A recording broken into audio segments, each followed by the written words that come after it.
It is a relatively clear, beautiful morning out here.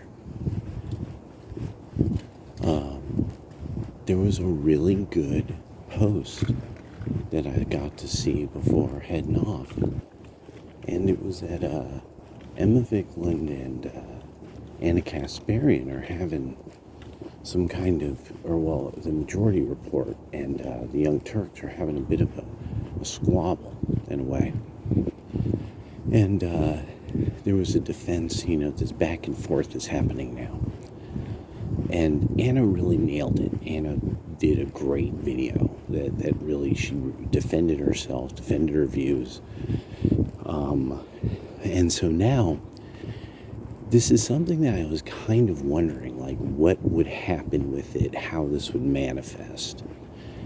The liberals, the right has had to do analysis that only within about the last really handful of years have you seen a lot of people do this thing of, well, no, modernism will always, and the liberals will always end up embracing some kind of state collective identity and thinking, because they've taken old identity that's relatively real, pushed it off to the side. And people just they do it again. They go back to their collective natures, because it's the way humans are. It's how we bred ourselves. Our mothers made us that way, so that we would stick with our family and not abandon them and stuff like that.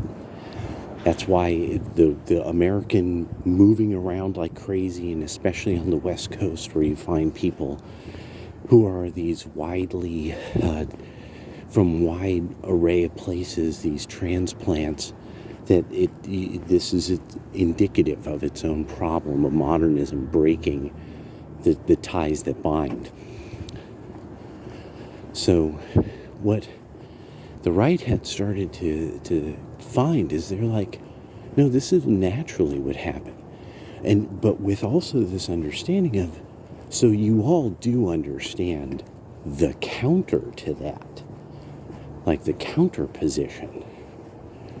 And it's like our contraposition. And be like, that what would be natural are these ancient forms of governance using modern methodologies.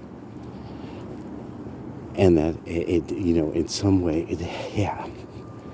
And so because this becomes then a huge theoretical talk, you'll find people in the Discord, going off about what would be the cyber king.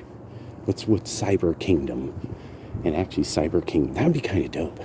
That'd be a dope setting for a cyberpunk thing. Anyway, there's an anime for that, I'm sure. There's like a whole multi-episode anime. Anyway, so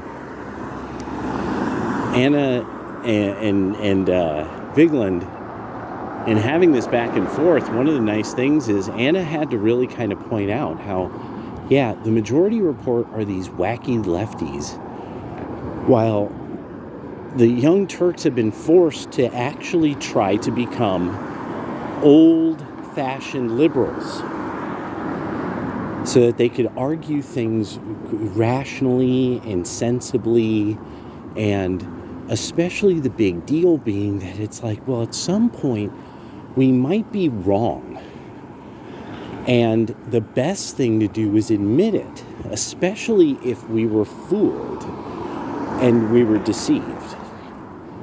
That's one of the best. Then you say, there was this information, I didn't know about it, I didn't know its credibility level.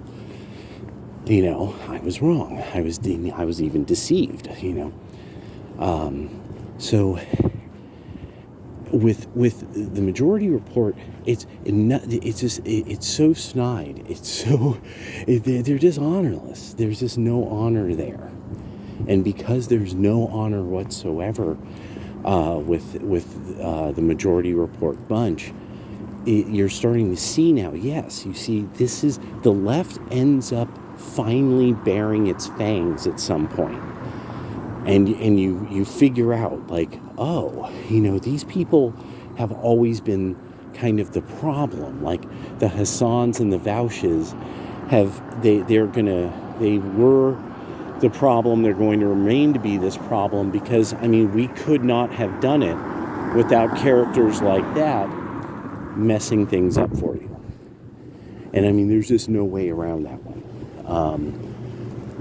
They've been extremely handy in sort of picking them up like nunchakus and whipping them around, and people being like, but I don't agree with that guy. I know, he's the most popular person on my side of politics, but no, I don't agree with him. He's kind of crazy, and everyone's ducking. Then we whip out some Stephen Bonnell. People are like, no, don't touch me with that thing. And so now you guys are like, oh, yeah, liberal. Because these other people are kind of not people we want to be associated with. So, this is kind of fascinating to see. All right, later.